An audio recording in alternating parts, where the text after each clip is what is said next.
ऐसा ही एक और मेथड है जिसमें हमारे पास एल्कोहल से हम कैसे बना सकते हैं वो है। तो अब मैं बात कर रहा हूं पहले एल्कोहल की। अब आपको किससे बनाना है? From alcohol. एल्काइलाइड आपने बनाना है एल्कोहल से। ध्यान से देखिए, आपको कोई एक एल्कोहल दिया हुआ है,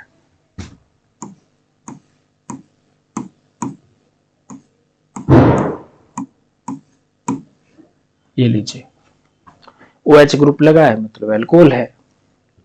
आपको रिएक्शन करवानी है हेलोजन एसिड से, मतलब HXY। पहले आपके पास क्या था? यहां पर एल्कीन था, अब क्या है? एल्कोहल है। और ऐड पहले भी क्या किया था? Halogen acid. और अभी भी क्या कर रहे हैं? Halogen acid. समझिए बात। अब क्या होगा? यहां का OH जो है वो तो हट जाएगा और इसका हेलोजन जो है वो आके लग जाएगा जी। ये देखिए, ये रिएक्शन है। यहां पर कौन आ गया? X आ गया जी। ठीक है। रिएक्शन का टाइप देखिए, पानी बाहर निकल गया, OH और H, पानी बाहर निकल गया। रिएक्शन का टाइप देखिए, एक ग्रुप था हट गया, दूसरा ग्रुप आके लग गया। तो रिएक्शन किस टाइप की थी? सब्स्टिट्यूशन रिएक्शन थी। ये देखिए, रिएक्शन का टाइप क्या था? सब्स्टिट्यूशन रिएक्शन थी। और सब्स्टिट्यूशन रिएक्शन में पहले एक एग्जांपल लेके बात करते हैं। CH3 CH OH CH3, ये आपके पास एल्कोहल है और आपने ऐड कर दिया HCl। आप याद रखिएगा ये रिएक्शन ZnCl2 की प्रेजेंस में की जाती है। किसकी प्रेजेंस में? ZnCl2 की प्रेजेंस में करवाई जाती है। तो आपने ऐड कर दिया ZnCl2। अब क्या होगा? OH हटेगा और इसकी जगह एक Cl लग जाएगा। ये देखिए, इसकी जगह एक Cl लग गया। क्लियर है भाई? कोई डाउट है किसी को? अब ध्यान से देखिए, ये रिएक्शन हुई कैसे? इंपॉर्टेंट बात है, इसका मैकेनिज्म बहुत ही इंपॉर्टेंट है कि ये रिएक्शन कैसे हुई। तो पहले इसके मैकेनिज्म की बात करेंगे। हमारे पास जो एल्काइलाइड था, सॉरी एल्कोहल था, वो ये देखिए। अब ये जो हेलोजन एसिड था ये टूट चुका था इसकी प्रेजेंस में, और ये पहले से H पॉजिटिव और Cl, मान लो HCl है तो मैंने इसको तोड़ दिया, H positive and Cl negative. Clear है? और यहां से क्या हुआ? इसने उस H पॉजिटिव को अपने पास खींच लिया। किसने खींच लिया? इंपॉर्टेंट बात, जिसके पास इलेक्ट्रॉन डेंसिटी ज्यादा होगी वही खींचेगा। और इलेक्ट्रॉन डेंसिटी किसके पास ज्यादा थी? ऑक्सीजन के पास। लोन पेयर था, इस लोन पेयर ने क्या किया? उस प्रोटॉन को अट्रैक्ट कर लिया। ये देखिए, ये देखिए, लोन पेयर जैसे ही प्रोटॉन को अट्रैक्ट करता है तो क्या हो जाता है? इस O के साथ आके हाइड्रोजन जुड़ गया। एक पहले था, एक और आ गया। एक पहले था, एक और आ गया। और क्योंकि इसने इलेक्ट्रॉन दिए हैं तो इस पे आ गया पॉजिटिव चार्ज, और इस ऑक्सीजन के पास क्या आ जाता है? पॉजिटिव चार्ज आ जाता है। और बाकी एज इट इज। ये देखिए, ये देखिए, कोई डाउट है किसी को? ठीक है। तो ये पहला स्टेप है, इसको बोलते हैं स्टेप नंबर 1। और स्टेप 1 में क्या होता है? स्टेप 1 में मेन तो प्रोटॉन अटैक करता है, इसलिए इसको प्रोटोनेशन कहते हैं। प्रोटॉन का ऐड होना प्रोटोनेशन होता है। क्लियर हो गया? अब देखिए अगले स्टेप में क्या होता है? यहां से ये बॉन्ड टूट जाता है और ये इलेक्ट्रॉन किसको मिल जाते हैं? ऑक्सीजन को।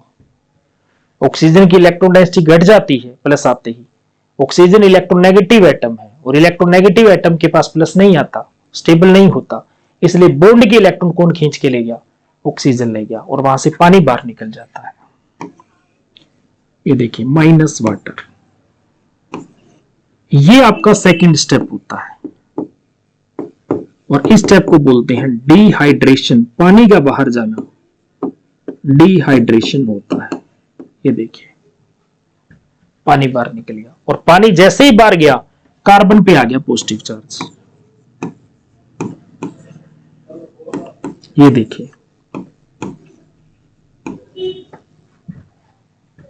अब जैसे ही कार्बन पे प्लस आया, कार्बन एक कैटायन में कन्वर्ट हो गया, तो ये चीज क्या बन गई, कार्बो कैटायन। और जहां कार्बो कैटायन बन रहा है वहां रीअरेंजमेंट के पूरे असर होते हैं। वहां क्या होता है, रीअरेंजमेंट के पूरे चांसेस होते हैं कि क्या प्रोडक्ट बनेगा क्या नहीं बनेगा। ठीक है, अगले स्टेप में क्या होता है, फिर Cl नेगेटिव अटैक कर देता है, और जैसे ये आया तो प्रोडक्ट हमारे पास क्या बन गया, देखो हेलोजन भी आ गया। ये लीजिए, ये तीसरे स्टेप में हैलाइड का अटैक होता है, step number 3, attack of halide. समझा की बात? तो ये तीसरा स्टेप होता है। क्लियर है, मैकेनिज्म समझ आ गया? तीसरे स्टेप में क्या होता है, अटैक हैलाइड आयन। ये लीजिए, जो भी हेलोजन यहां पे होगा Cl, Br, जो भी है अटैक कर सकता है। अब बात को समझिए, यहां पर क्योंकि कार्बोकैटायन एक इंटरमीडिएट है, तो कार्बोकैटायन की स्टेबिलिटी जो होती है वो मैटर करती है कि नया प्रोडक्ट क्या बनेगा। यहां तो यही पॉसिबिलिटी थी, क्या और पॉसिबिलिटी थी, ध्यान से देखिए। ये कौन सा कार्बोकैटायन है, तो कार्बोकैटायन के बारे में थोड़ा सा, तो बहुत काम की चीज है। यहां से क्वेश्चन लगभग गलत हो जाता है जब आपको कंप्लीट द रिएक्शन देते हैं तब। तो ध्यान से देखिएगा, रीअरेंजमेंट। अब हम क्या पढ़ रहे हैं, इसी के अंदर रीअरेंजमेंट को पढ़ रहे हैं। एक एग्जांपल मेरे पास है CS3 CH CS3 COH HCS3। ये देखिए, ये एग्जांपल देखिए ध्यान से आप। ठीक है, इस एग्जांपल में मेरे पास क्या चीज है, मुझे पता है कि जो मैं अगर HBr ऐड करूं तो प्रोडक्ट के तौर पे अगर कोई चीज आपको एल्कोहल दे रखी हो और हेलोजन एसिड दे रखा और ऊपर मुझे पता है ZnCl2 है, मुझे तो सिर्फ OH को हटा के Br लगाना है। हम जानते थे ये प्रोडक्ट बनेगा, तो हमने प्रोडक्ट बना दिया CS3 CH CS3 और CH, मान लीजिए मैंने लगा दिया Br और CS3। हम ये प्रोडक्ट बना के आ जाएंगे। सही नहीं है, मेरी बात समझा की बात? ये सही नहीं है, ये मेजर प्रोडक्ट नहीं है। मेजर प्रोडक्ट इसकी रीअरेंजमेंट के बाद बनता। अब रीअरेंजमेंट क्या होती, सुनिए। तो क्या हुआ होगा, पहले स्टेप में H पॉजिटिव का अटैक हुआ होगा, ये पहला स्टेप हुआ होगा। दूसरे स्टेप में पानी बाहर निकला होगा। अगर मैकेनिज्म करोगे तो ये दोनों स्टेप आपको फॉलो करने पड़ेंगे। निकल गया, फिर कार्बोकैटायन बना होगा। तो कार्बोकैटायन जो आपके पास बनता वो ये था। मतलब ओवरऑल इन शॉर्ट बात करूं तो OH जिसके पास लगा हुआ है उसको वहां से हटा देना और उसके पास प्लस चार्ज लगा देना। ये लो जी, यही तो कार्बोकैटायन बनेगा। जिसके पास OH लगा है वो हटा दो, समझ की बात, और उसके पास प्लस लगा दीजिए। अब ये चेक करो, कार्बोकैटायन के 3 टाइप। ये देखिए, जो कार्बोकैटायन है उसके टाइप की बात करता हूं। एक ऐसा कार्बोकैटायन जिसके पास कम से कम 2 हाइड्रोजन हो, एक ऐसा कार्बोकैटायन जिसके पास एक ही हाइड्रोजन हो, और एक ऐसा कार्बोकैटायन जिसके पास एक भी ना हो। एक भी ना हो, ये 3 टाइप के, ध्यान से सुनिए। एक ऐसा कार्बोकैटायन जिसके पास कम से कम 2 हाइड्रोजन, एक ऐसा है जिसके पास एक ही है, एक ऐसा है जिसके पास नहीं है। अगर 3 हाइड्रोजन हो, 2 हाइड्रोजन हो, तब तक आप इसको, हालांकि प्राइमरी 2 के लिए ही यूज करते हैं, समझ की बात। लेकिन यह मैकेनिज्म में ये आपको 3 वाला भी जरूरत पड़ेगा, जो मिथाइल है वो भी जरूरत पड़ेगी आपको, इसलिए मैंने इकट्ठा बता दिया। और ये क्या माना जाता है सेकेंडरी, और ये क्या माना जाता है टर्शरी। क्लियर है भाई? अगर मैं कार्बोकेटाइन की स्टेबिलिटी की बात करूं, इसकी स्टेबिलिटी ऑर्डर, कौन सा कार्बोकेटाइन स्टेबल है, तो टर्सरी कार्बोकेटाइन सबसे ज्यादा स्टेबल होता है, फिर सेकेंडरी, फिर प्राइमरी और लास्ट में मिथाइल। मिथाइल होता है जिसके पास 3 हाइड्रोजन हो, और 2 वाला क्या माना जाता है, प्राइमरी। मेरी बात समझ गई बात? तो यह हुआ सबसे ज्यादा स्टेबल होता है टर्सरी, फिर उससे कम सेकेंडरी, फिर प्राइमरी, फिर उसके बाद। ऐसा क्यों होता है वो भी देख लीजिए, इसका रीजन ये देख लीजिए। मैंने एक कार्बन बनाया, उस पे प्लस दिखा दिया, ये लीजिए, और उसके पास एल्काइल ग्रुप लगा दिए, कार्बन की चेन है, हाइड्रोजन की बजाय एल्काइल ग्रुप लगा दिए। जो मैंने आपको ये एल्काइल ग्रुप लगाया है, ये इलेक्ट्रॉन रिलीजिंग ग्रुप होता है, और इलेक्ट्रॉन रिलीजिंग हमेशा क्या शो करता है, इंडक्टिव इफेक्ट शो करता है। कौन सा, प्लस। मतलब ये बॉन्ड के इलेक्ट्रॉन शिफ्ट करके किसको दे देगा, ये देखिए कार्बन को। कार्बन पे पहले प्लस था, इसकी वजह से वो बहुत ज्यादा रिएक्टिव था, और जैसे उसके पास इलेक्ट्रॉन आएंगे उसका प्लस का इफेक्ट कम हो जाएगा, उसकी रिएक्टिविटी कम हो जाएगी, स्टेबिलिटी बढ़ जाएगी। तो याद रखना, कार्बोकैटायन की जो स्टेबिलिटी होती है वो डायरेक्टली प्रोपोर्शनल होती है प्लस आई इफेक्ट के, और प्लस आई उतना ही ज्यादा होगा जितने एल्काइल ग्रुप ज्यादा लगे होंगे। तो टर्सरी में 3 एल्काइल ग्रुप लगे होते हैं, इसलिए क्या होता है, सबसे ज्यादा स्टेबल। सेकेंडरी में 2 एल्काइल, जबकि एक कौन होता है, हाइड्रोजन, और इसमें सिर्फ एक ही होता है, बाकी 2 कौन होते हैं, हाइड्रोजन। तो जितने कम एल्काइल ग्रुप लगे हैं उतना कम प्लस आई है, उतनी कम स्टेबिलिटी है। समझ गए बात? इसकी बात करूं तो ये कौन सा है, सीधा जिस पे प्लस है उसको फोकस कर लेना, और उसके पास हाइड्रोजन चेक कर लेना कितने हैं, 1 है, और 1 हाइड्रोजन है, मतलब दिया हुआ क्या है, सेकेंडरी कार्बोकैटायन आपके पास है। समझिए बात? अब आपको करना क्या है, ध्यान से सुनना। क्या उसके नेबर में जो कार्बन है उसके पास H है तो अच्छी बात है, नहीं है तो क्या CH3 है, नहीं है तो क्या बेंजीन रिंग है, आपको ये चेक करना है। समझ गए बात? इसका मतलब क्या इसके नेबर में H है, बिल्कुल है, इधर भी है और इधर भी है। देखो नेबर में 2 है, इसके पास भी H है, उसके पास भी H है। आपको उस H को शिफ्ट करना है, और उसको बोला जाता है हाइड्राइड शिफ्ट। इसके हाइड्राइड शिफ्ट से 2 चीजें बन सकती थी, ध्यान से देखिए। मैंने करना क्या है, हाइड्राइड शिफ्ट करनी, और हाइड्राइड H माइनस होता है, H पे प्लस नहीं होता। हाइड्राइड हमेशा क्या होता है, H माइनस होता है। हाइड्राइड शिफ्ट का मतलब समझिए, जिसके पास प्लस है उससे जस्ट आगे वाले कार्बन का हाइड्रोजन शिफ्ट करना है। मतलब देखो इसके पास हाइड्रोजन है, ये आप इसको दे दो तो इसके पास प्लस आ जाएगा। तो मेरे पास क्या चीज बन गई, देखो CH3 CH CH3, यहां CH2 हो गया, इसको तो हाइड्रोजन मिल गया, और अब वो प्लस किसके पास आ गया, इसके पास। मेरी बात समझा गई? अगर मान लीजिए इधर वाला इधर जाता तो एक पॉसिबिलिटी ये भी बनती थी,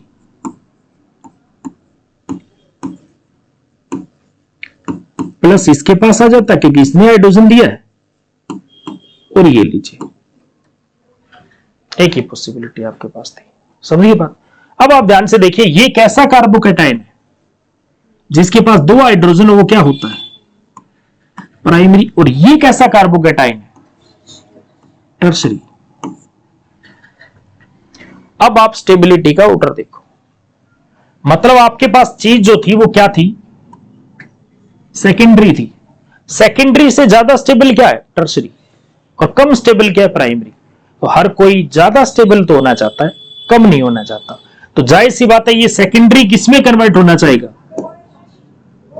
टर्सरी में कन्वर्ट होना चाहेगा। हाइड्रोजन के इस तरीके से शिफ्ट करने के बाद वो सेकेंडरी कार्बोकेटाइन से टर्सरी कार्बोकेटाइन में बदलने की कोशिश करेगा। अगर कर रहा है और हाइड्रोजन शिफ्ट हो रहा है, क्योंकि ऐसे केस में हाइड्रोजन नेगेटिव फॉर्म में शिफ्ट होता है और हाइड्रोजन नेगेटिव हाइड्राइड होता है, इसलिए ऐसे शिफ्ट को हाइड्राइड शिफ्ट कहते हैं। तो हाइड्राइड शिफ्ट से वो सेकेंडरी कार्बोकेटाइन टर्सरी कार्बोकेटाइन में बदल गया, और टर्सरी कार्बोकेटाइन क्योंकि ज्यादा स्टेबल है, इसलिए अब अगला जो Br लगेगा वो यहां की बजाय यहां लगेगा। इसलिए ये जो प्रोडक्ट आपके पास बना था ये इतना स्टेबल नहीं था, इससे बेटर तो ये होता वो Br कहां लगता, यहां लगता, देखो, और ये रीअरेंज्ड प्रोडक्ट है, आप देख सकते हो रीअरेंजमेंट के बाद बना है, so called as the rearranged product. Clear है, ये समझ आई है? ठीक है। अब देखिए ये तो था हमारे पास हाइड्राइड। क्या रीअरेंजमेंट सिर्फ हाइड्राइड शिफ्ट से होती है? नहीं, एक शिफ्ट और होती है जिसे हम बोलते हैं मिथाइल शिफ्ट। क्या बोलते हैं? मिथाइल शिफ्ट कहते हैं। ये और देख लीजिए,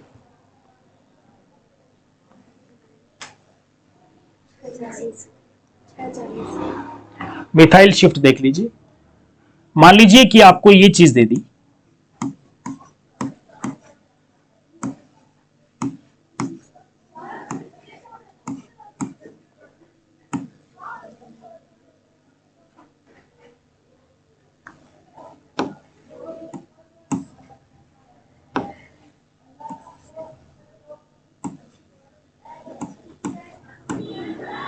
मान लीजिए मैंने आपको ये दे दिया, इसका नेम क्या है?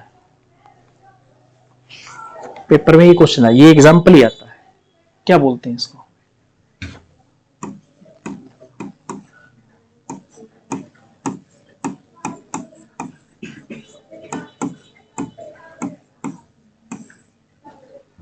नियोपेंटेनॉल।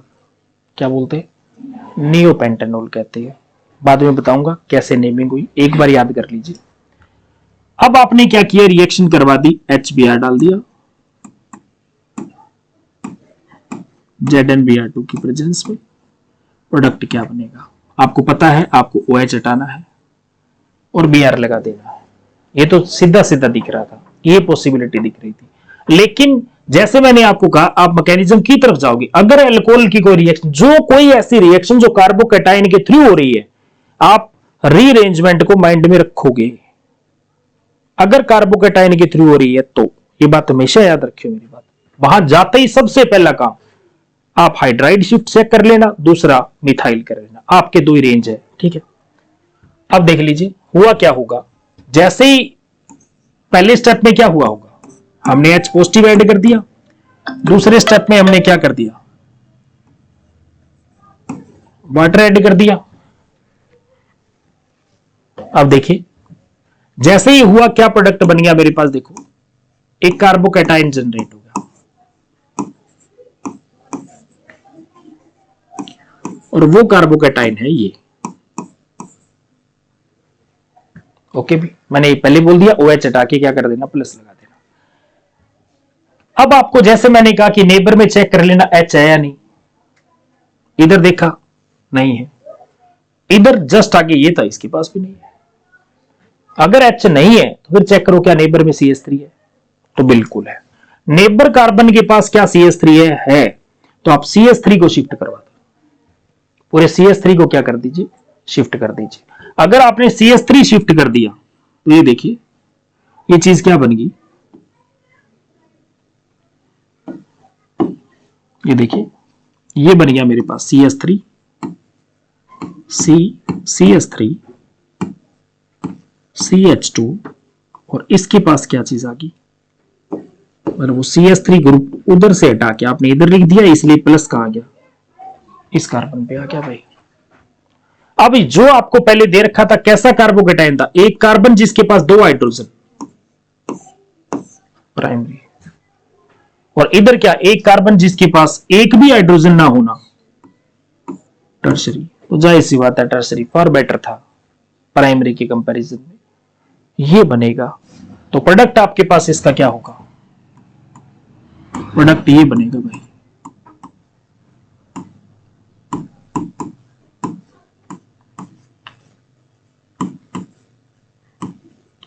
ये इसका स्टेबल प्रोडक्ट है, ये देख लीजिए।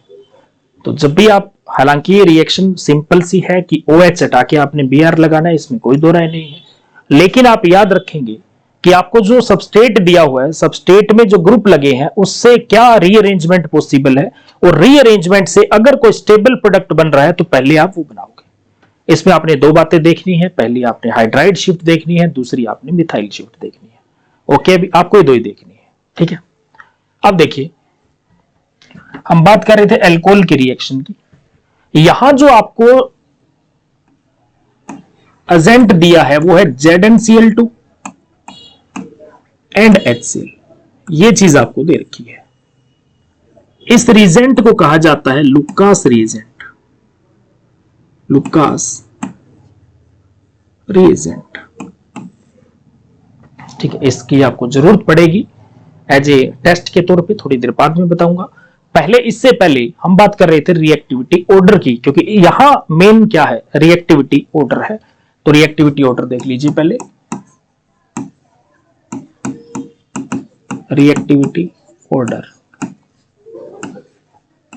ध्यान से देखिए। आपके पास 3 एसिड थे, या पॉसिबल है HCl हो, HBr हो और HI हो। ये देखिए 3 चीजें आपको दी जा सकती थी वहां पर। इनमें से स्ट्रॉन्ग एसिड कौन सा है, तो पहले एसिड का ऑर्डर कहता है HI सबसे स्ट्रॉन्ग एसिड है। HI क्या चीज है, सबसे स्ट्रॉन्ग एसिड है। आयोडीन का साइज बड़ा है, अगर मान लीजिए ये हाइड्रोजन है मेरे पास और बहुत बड़ा आपके पास क्या है, आयोडीन है, तो बॉन्ड लेंथ ज्यादा हो जाती है। बॉन्ड लेंथ सेंटर से मेजर की जाती है।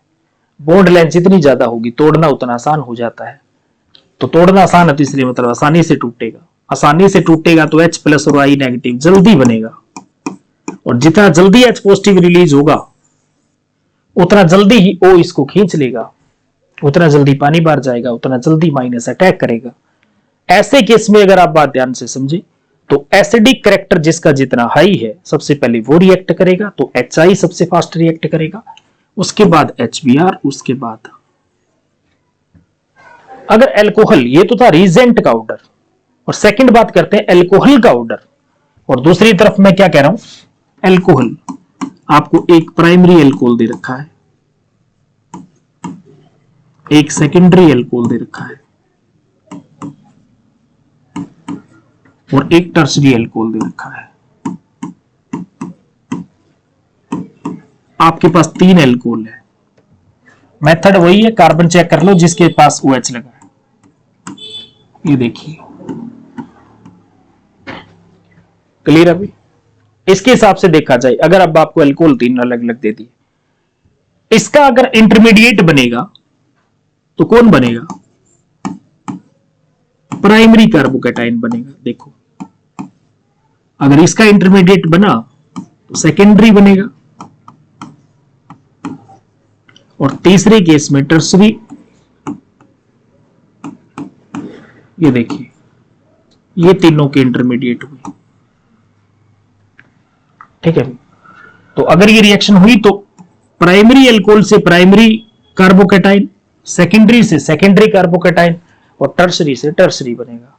इनमें से स्टेबल कौन सा है, यहां अब कार्बोकैटायन की स्टेबिलिटी देखनी है, स्टेबिलिटी ऑफ कार्बोकैटायन, इसकी स्टेबिलिटी देखनी है। और ये कौन बताता है,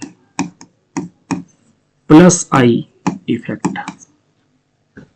+I इफेक्ट के अकॉर्डिंग सबसे स्ट्रॉन्ग कौन है, अगर स्टेबिलिटी देखें सबसे ज्यादा किसकी है, टर्सरी की है, उसके बनने के चांस सबसे हाई है, उसके बनने के चांस हाई है। इसका मतलब ये सबसे फास्ट रिएक्ट करेगा, सबसे फास्ट कोई रिएक्शन करेगा तो ये करेगा, और सबसे स्लो कोई करेगा तो ये करेगा। सबसे स्लो ये है, मेरी बात समझा गई बात। सबसे फास्ट कौन है, टर्सरी करेगा, उसके बाद सबसे स्लो कौन करेगा, ये। तो रेट ऑफ रिएक्शन की अगर बात करो, ऑर्डर ऑफ रिएक्टिविटी की बात करो, तो आपके पास क्लियर है, टर्सरी अल्कोहल सबसे पहले रिएक्ट करेगा, फिर सेकेंडरी और फिर प्राइमरी। इसी बात का यूज किया जाता है एक टेस्ट के तौर पे जिसको लुकास टेस्ट बोला जाता है। इसको यहां समझा रहा हूं, ध्यान से देखिए। अब मेरे पास चीज क्या है, distinguish between primary, secondary and tertiary alcohol. आपको 3 एल्कोहल दे रखे और तीनों एल्कोहल को डिस्टिंग्विश आपने करना है। ठीक है, आप डिस्टिंग्विश कैसे करेंगे देख लीजिए। आपके पास एक प्राइमरी एल्कोहल है, एक सेकेंडरी है, एक टर्शरी है। आपने तीनों में लुकास रीजेंट डाल दिया।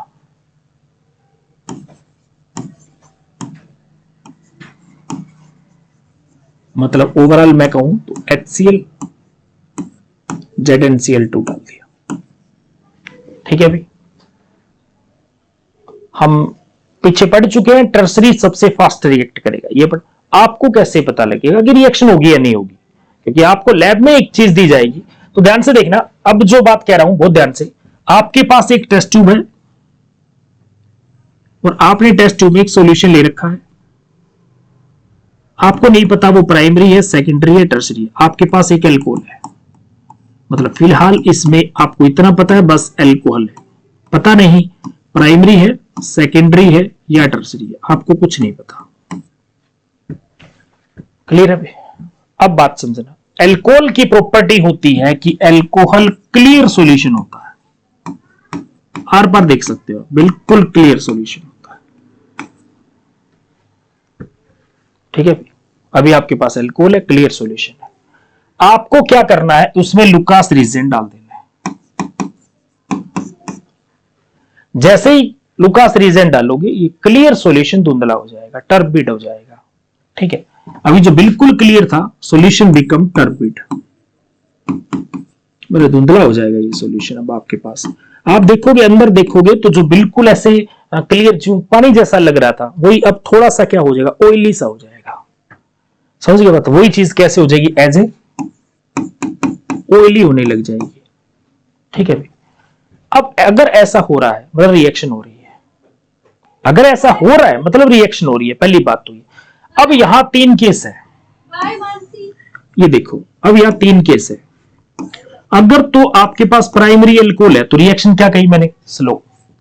सेकेंडरी एल्कोहल है तो उससे फास्ट, और टर्शरी है तो सबसे फास्ट। देखो सबसे फास्ट है तो इसका मतलब सॉल्यूशन टर्बिड सबसे पहले कौन सा होगा, टर्शरी, और फिर कौन सा, ये देखिए। इसके हिसाब से बात करूं तो जो 3 तरह के एल्कोहल आपको दे रखे थे, अगर तो टर्शरी है तो जो टर्बिडिटी आनी है वो अपीयर हो जाएगी इमीडिएटली। जैसे ही आप डालोगे लुकास रीजेंट, इतनी फास्ट रिएक्शन होगी कि उसी वक्त क्या होगा, सॉल्यूशन टर्बिड हो जाएगा। अगर ऐसा हो गया तो समझ लेना टर्शरी है। अगर मान लीजिए टर्बिडिटी अपीयर होने में थोड़ा टाइम लग जाता है, इमीडिएटली तो नहीं हुआ, टर्बिडिटी अपीयर हुई with in 5 to 10 minute, 5-10 minute लग गए, तो समझ लेना सेकेंडरी है। मैं फिर कह रहा हूं, अगर तो जैसे ही लुकास रीजेंट डाला इमीडिएटली सॉल्यूशन टर्बिड हो गया, मतलब दिया हुआ एल्कोहल आपके पास टर्शरी था। सॉल्यूशन आप देख रहे हो टर्बिड हो तो रहा है, लेकिन थोड़ी देर लगी, 5 से 10 मिनट लग गए, सेकेंडरी है। आपको लगा नहीं भी अभी तो सॉल्यूशन टर्बिड हुआ ही नहीं, 10 मिनट भी बीत गए। अब आप क्या कर लीजिए, थोड़ा सा गर्म कर लीजिए, और अब सॉल्यूशन क्या हो गया, टर्बिड हो गया। और टर्बिडिटी अपीयर हुई कब है, ऑन वार्मिंग। आपने सॉल्यूशन को क्या कर दिया, जैसे ही गर्म किया सॉल्यूशन क्या हो गया, टर्बिड हो गया। और रिएक्शन स्लो थी, उसको गर्म करना पड़ा, इसलिए थोड़ी देर लग गई। समझ गए बात? तो इसका मतलब प्राइमरी है। यहां से इसी चीज का यूज आप एज टेस्ट के तौर पे करते हैं। इसी टेस्ट को लुकास टेस्ट कहते हैं भाई। ये लीजिए, तो प्राइमरी सेकेंडरी एल्कोहल को डिस्टिंग्विश करना है तो इसी रिएक्शन का यूज करके किया जाता है। ये था एल्कोहल से रिलेटेड, मैंने आपको सारी बातें बता दी, एल्कोहल से हमने बनाया। तीसरी चीज मैंने आपको कही हैलाइड एक्सचेंज, जो मैंने आपको कल करवा दी थी, फास्टली बता देता हूं। नेक्स्ट मेथड देख लीजिए, हैलाइड एक्सचेंज मेथड।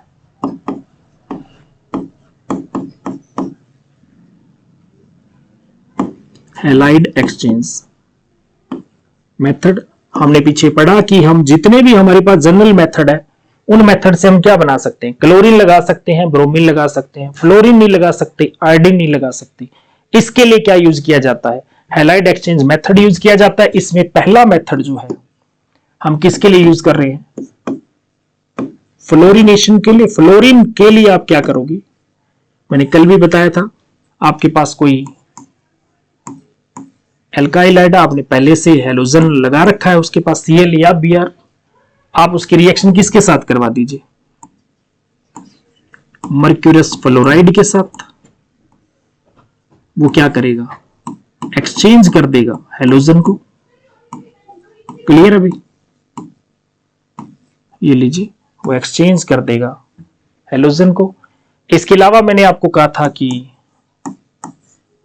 आप एंटीमनी के फ्लोराइड से रिएक्शन करवा दीजिए, वो भी चेंज कर सकता है। ये लीजिए, और इस रिएक्शन का मैंने नेम बताया था आपको,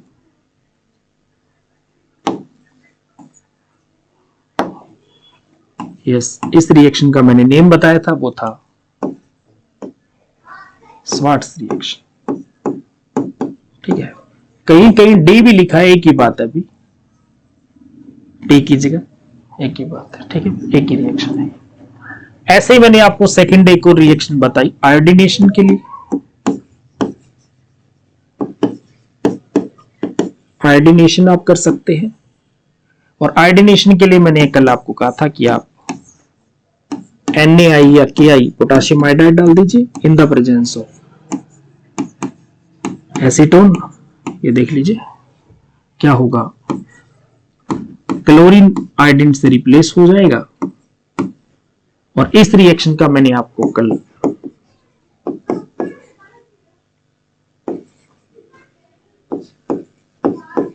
फिंकेलस्टीन रिएक्शन, तो ये बाय नेम पूछी जाती है, इसलिए मैंने स्टार्टिंग में कहा था ये वो मेथड है जो आपको एज ए नेम के तौर पे पूछा जाएगा जी। तो ये आपके पास था नेक्स्ट मेथड। और अब मैं बात करता हूं लास्ट, वो है from silver salt of carboxylic acid, silver salt of carboxylic acid. अब हम इससे करते हैं, ध्यान से देखिए। ठीक है, आपके पास कोई कार्बोक्सिलिक एसिड है, COOH कार्बोक्सिलिक एसिड होता है, आपने H हटा के उसकी जगह सिल्वर लगा रखा है, तो become silver salt of carboxylic acid. तो कार्बोक्सिलिक एसिड का डेरिवेटिव है ये लीजिए। ठीक है, आपने हेलोजिनेशन ही करनी है, हेलोजन मतलब Br2 आपने ऐड करना है।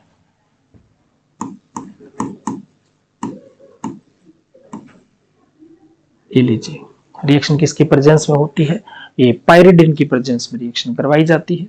स्ट्रॉन्ग हीट होती है, रिफ्लक्सिंग होती है, कार्बन टेट्राक्लोराइड की प्रेजेंस में आप करवा सकते हो। तो आपको करना क्या है, स्ट्रॉन्ग हीट करना होता है, और कैसे करना होता है वो भी सुन लीजिए। जहां आप गर्म कर रहे होते हो उसके ऊपर एक कंडेंसर लगा दिया जाता है। ऐसे तो गर्म करने से लिक्विड उड़ जाएगा, कंडेंसर जो वेपर बनेगा उसको फिर ठंडा करेगा, उसी में डाल देगा, तो फुल स्ट्रॉन्ग हीट हो जाएगा जी। समझ गई बात। तो इसके लिए वर्डिंग यूज करते हैं रिफ्लक्सिंग। तो आप रिफ्लक्सिंग करते हैं, और रिफ्लक्सिंग करने से क्या होता है, ध्यान से देखिए, कार्बन डाइऑक्साइड गैस बाहर निकल जाती है।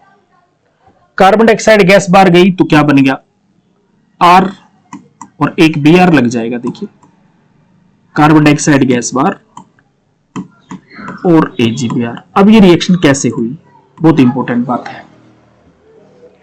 ये रिएक्शन, इसका मैकेनिज्म क्या है, तो ये फ्री रेडिकल मैकेनिज्म है।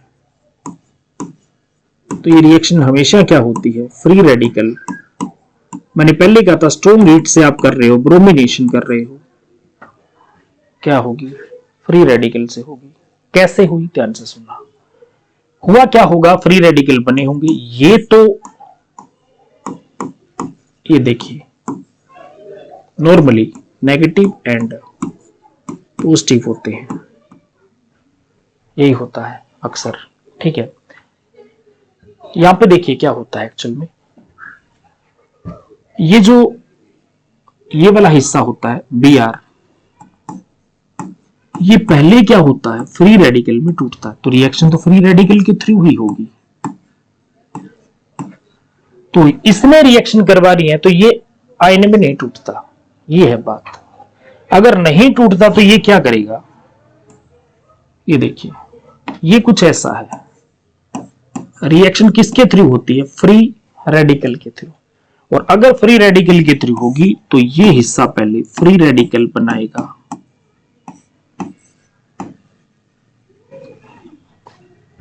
इलेक्ट्रॉनिक मैकेनिज्म कहते हैं वैसे इसको, इलेक्ट्रॉन का ट्रांसफर होता है, मेटल जहां होता है वहां पर। बाद में क्या होता है, इस बॉन्ड के 2 इलेक्ट्रॉन है, इसमें यहां 2 इलेक्ट्रॉन है, और मैंने कहा था फ्री रेडिकल में होमोलिटिक फ्यूजन करनी होती है। इसका मतलब इस बॉन्ड में 2 इलेक्ट्रॉन है तो 1 इलेक्ट्रॉन तो कौन ले लेगा, इसका था ये वापसी ले लेगा, एक इसका था इस कार्बन का, ये अपना बॉन्ड में इन्वॉल्व करवा देगा। ध्यान से देखिए ओवरऑल क्या हुआ, ओवरऑल देखिए आर के पास तो क्या बन गया, एक फ्री रेडिकल प्लस ये बॉन्ड तो टूट गया, दोनों के दोनों गए, ये डबल बॉन्ड पहले था, यहां एक था, एक और नया बन गया। ये लीजिए, समझिए मेरी बात। तो यहां कार्बन डाइऑक्साइड गैस बाहर निकल जाती है, और जो फ्री रेडिकल बनता है, दूसरा रेडिकल हमारे पास कौन है, Br, और वो उसके साथ जाके जुड़ जाता है। इस तरीके से कार्बन डाइऑक्साइड गैस बाहर जाती है। क्लियर है भाई, बात समझ आ गई। यहां से देखिए कार्बन डाइऑक्साइड गैस क्योंकि रिलीज हो रही है, इसलिए ये एक टाइप ऑफ डीकार्बोक्सिलेशन है। इसलिए ये क्या है, type of decarboxylation reaction. Carbon dioxide जब भी बाहर जाती है, ऐसी रिएक्शन को डीकार्बोक्सिलेशन कहते हैं। तो ये एक डीकार्बोक्सिलेशन का एक टाइप है। इसका मतलब this reaction is used to decrease the carbon atom, to decrease 1 carbon atom, एक कार्बन घटा सकते हो आप, कार्बन एटम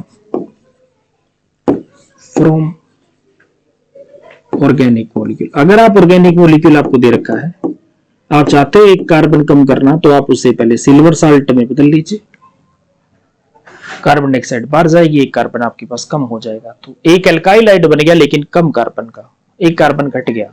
समझ गए, तो इसका इस रिएक्शन को कहते क्या है। अगर आप ये रिएक्शन जिसमें आप Br2 यूज कर रहे हो, ध्यान से सुनना, जिसमें आप Br2 यूज कर रहे हो, ये रिएक्शन हांस्टेकर रिएक्शन है। ये लीजिए, बाय द वे यहां आपके पास Br2 नहीं है, यहां आपके पास I2 होता तो क्या करते, ठीक है, यहां आपके पास क्या होता, I2 होता। तो देखिए इसी रिएक्शन को बदल देता हूं थोड़ा सा, देखिए बाय द वे मान लीजिए ये रिएक्शन आपके पास है और आपको क्या दे दिया,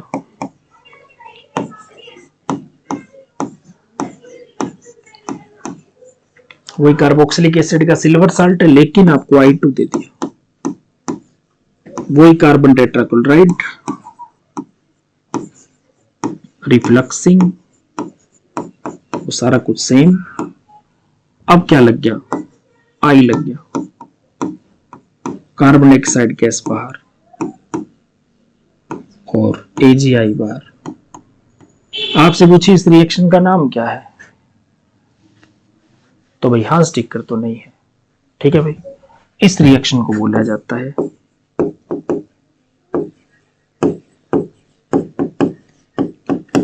सिमोनिनी रिएक्शन। ये लो जी, इस रिएक्शन को सिमोनिनी रिएक्शन कहा जाता है। क्लियर है भाई, तो ये दोनों माइंड में रखिएगा, आपके लगभग यही है। लेकिन फिर भी मैं कह रहा हूं आयोडीन आई तो एक नहीं है, आयोडीन आई तो अलग नाम है। तो आज मैंने आपको सारा डिटेल से जो भी मेथड थी सारी चीजें बता दी, देख लीजिए।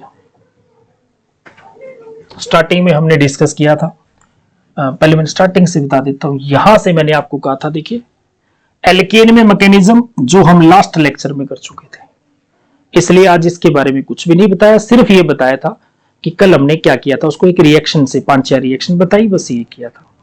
उसके बाद एल्कीन से, एल्कीन एक तरह की एडिशन रिएक्शन थी, इलेक्ट्रोफाइल ऐड कर रहा था, तो इलेक्ट्रोफिलिक एडिशन रिएक्शन का एग्जांपल था इसके अंदर। यहां जो आप ओरिएंटेशन थे, कौन सा ग्रुप किसके पास भेज रहे थे, वो मार्कोनिकोव रूल डिसाइड करता था।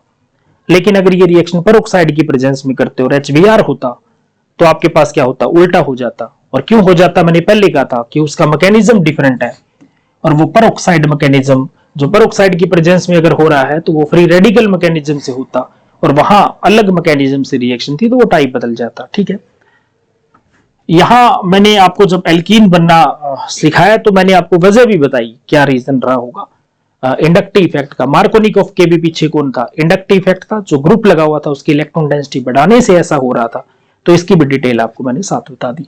फिर मैंने आपको एल्कोहल समझाया था, एल्कोहल में मैंने स्पेशल कहा था मैकेनिज्म बहुत काम का, 3 स्टेप बताए थे। पहले स्टेप में मैंने आपको प्रोटॉन ऐड करने के लिए कहा, दूसरे स्टेप में पानी बाहर निकाला जिससे कार्बोकैटायन एक इंटरमीडिएट बना था, और वो इंटरमीडिएट स्टेबिलिटी उसकी डिसाइड करती, तो रीअरेंजमेंट वहां बहुत ज्यादा मैटर करता। तो रिएक्शन जब आपको कंप्लीट द रिएक्शन जब दी होगी, कंप्लीट करनी होगी, तो वहां रीअरेंजमेंट आपको चेक करनी होगी। और रीअरेंजमेंट में आपको मैंने हाइड्राइड शिफ्ट और मिथाइल शिफ्ट दोनों बता दी, और आपको एग्जांपल भी दे दिए थे कि किसमें आप क्या करोगे।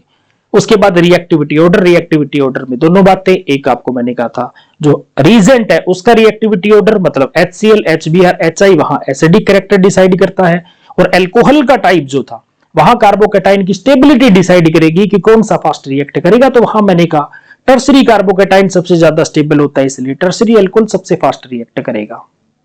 उसी बात का यूज करके हमने लुकास टेस्ट को पढ़ा था, जिसमें हमने तीनों तरह के अल्कोहल को डिस्टिंग्विश करना आपको बताया। तो वहां हमने स्पेशल कहा कि जो टर्सरी अल्कोहल होता है सबसे फास्ट रिएक्ट करेगा। रिएक्शन का पता आपको कैसे लगेगा, पता लगेगा क्योंकि अल्कोहल क्लियर सॉल्यूशन होगा और अल्काइल टर्बिड सॉल्यूशन होगा, तो टर्बिडिटी के अपीयरेंस को देखेंगे। अगर टर्बिडिटी इमीडिएटली अपीयर हो रही होगी तो रिएक्शन बहुत फास्ट हुई होगी, मतलब टर्सरी अल्कोहल था। अगर उसको अपीयर होने में कुछ देर लग गई होगी, मतलब वो सेकेंडरी था, और अगर गर्म करने पे वो अपीयर हो रहा था, ऐसे टर्बिडिटी नहीं आ रही थी, तो समझ लीजिएगा वो प्राइमरी अल्कोहल था। यही लुकास टेस्ट था जिसको प्राइमरी, सेकेंडरी, टर्सरी अल्कोहल को डिस्टिंग्विश करने के लिए काम में लिया जाता है। इसके बाद मैंने आपको फिर एल्काइल हैलाइड में एक्सचेंज रिएक्शन बताई आपको, जिसमें मैंने फ्लोरीन को एक्सचेंज करने का तरीका बताया, जिसमें आपको मैंने अच्छा उसमें एक ऐड कर लेना, AgF डाल के भी किया जा सकता है, लेकिन उसका नेम नहीं होगा। फिर वहां मैंने 2 रिएक्शन बताई, नेम एक मैंने आपको स्वार्ट्स बताई जिसमें फ्लोरिनेशन आपने करनी थी, वहां आप Hg2F2 और SbF4 से रिप्लेस कर सकते थे फ्लोरीन को, क्लोरीन को फ्लोरीन से। और उसके बाद मैंने फिंकेल्स्टीन आपको बताई, जिसके अंदर Ki डाल के आप आयोडीन को रिप्लेस कर सकते, जो Cl लगा हुआ था उसको आयोडीन से रिप्लेस कर सकते थे एसीटोन की प्रेजेंस में, और वहां फिंकेल्स्टीन रिएक्शन थी। लास्ट मैंने आपको कहा कार्बोक्सिलिक एसिड के सिल्वर साल्ट से आप ऐसा कर सकते हो, इसमें भी मैंने आपको 2 रिएक्शन बताई। एक जहां ब्रोमीन अगर आप एक्सचेंज कर रहे, ब्रोमीन लगा रहे हो आप कार्बन डाइऑक्साइड गैस बाहर निकाल के, तो समझ लीजिएगा कि वो हांस्टिकर रिएक्शन है। और अगर आयोडीन लगा रहे हो तो मैंने कहा था सिमोनिनी रिएक्शन है वहां पर। और इसका मैकेनिज्म आपको कहा, मैकेनिज्म ये आयनिक नहीं होता, ये इलेक्ट्रॉनिक मैकेनिज्म है, एक तरह का फ्री रेडिकल रिएक्शन होती है। कार्बन डाइऑक्साइड गैस इसमें बाहर निकलती है, और जहां कार्बन डाइऑक्साइड गैस बाहर निकलती है वो एक डीकार्बोक्सिलेशन होती है, और इस मेथड को दिए हुए ऑर्गेनिक कंपाउंड में कार्बन को डिक्रीज करने के लिए यूज किया जाता है। ये सारा था जिसमें हमने एल्काइल हैलाइड की प्रिपरेशन को पढ़ा था। क्या इसके अलावा एल्काइल हैलाइड बन नहीं सकता था? क्या बन सकता था। हम यहां वो ले रहे हैं जो डायरेक्ट मेथड होते हैं, सिर्फ इससे वही प्रोडक्ट बने, डायरेक्ट बने, इनडायरेक्ट नहीं। इनडायरेक्ट तो आप किसी भी ऑर्गेनिक कंपाउंड से एल्काइल हैलाइड बना सकते हो, यहां मेथड वही लिए जाते हैं। फिर कह रहा हूं जो डायरेक्ट बनते हैं, तो ये 5 चीजें थी जिससे आप डायरेक्ट एल्काइल हैलाइड बना सकते थे। सबसे इंपॉर्टेंट बात, जो जो चीजें इकट्ठी होती जाएगी, इसके साथ जब आप इसकी केमिकल प्रॉपर्टी कर लोगे, आप इस रिएक्शन को यूं तो याद ही मत करना, ये प्लस ये बराबर ही है, बिल्कुल नहीं, कोई काम की नहीं है। हम भी चाहते तो दोबारा उतना ही सिर्फ ये 4 बात लिखते, ये प्लस ये बराबर है, वो आपकी क्रैम्बिंग होती, फिर आप रट रहे होते। ये बिल्कुल नहीं करना चाहिए। किस रिएक्शन में क्या इंपॉर्टेंट है वो मैटर करता है। रिएक्शन ये नहीं, सारी रिएक्शन नेम रिएक्शन नहीं होती। नेम रिएक्शन कोई लिखा है मैंने नेम रिएक्शन, तो इसका मतलब वही बाय नेम पूछी जाएगी और नहीं पूछी जाएगी। अगर मैंने आपको अलग से मेंशन किया है लुकास टेस्ट है, तो वो एज ए टेस्ट के तौर पे पूछा जाएगा। मैंने कहा है मैकेनिज्म है, तो ही मैकेनिज्म आएगा।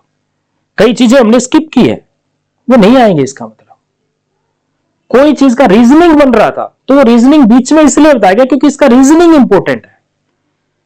आज आया था एंटी मार्कोनिकोव रूल एचबीआर के केस में क्यों, हालांकि ये आपका क्वेश्चन यहां का नहीं है, +1 का क्वेश्चन है। वहां जो एल्कीन और वो दे रखे वहां का क्वेश्चन था, ये एल्कीन का वहां का था, लेकिन फिर भी हमारे है। हमने चीज आपको बीच में इंक्लूड, जो कुछ भी हो रही थी सारी चीज आपको साथ साथ बता दी।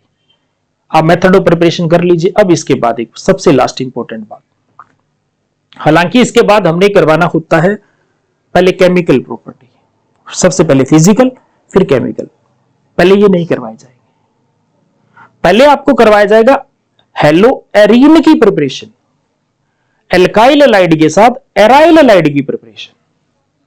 क्यों करवाई जाएगी? क्योंकि मेथड को कंपेयर करेंगे, इन्हीं को दोबारा उठाएंगे पांचों को। क्या उस इन्हीं मेथड से एराइल बनाया जा सकता था या नहीं जा सकता था, क्यों नहीं बनाया जा सकता था, उसको डिस्कस करेंगे, क्योंकि वहां उसका इंपॉर्टेंस है उस बात की। समझ की बात? तो पहले मैं फिर कह रहा हूं, अगले मेथड में, अगले जो लेक्चर के अंदर हम एराइल हैलाइड की प्रिपरेशन पढ़ेंगे, और उसके लिए पांचों फिर जरूरत पड़ेगी, ये सारी बातों की जरूरत पड़ेगी। इसलिए पहले आप इस लेक्चर को बहुत अच्छे से करके आएंगे, तभी दूसरा करना होगा हमारे लिए आसान, वरना फिर वही बात 0 पे हम खड़े हैं, ऐसा ना हो जाए। ओके।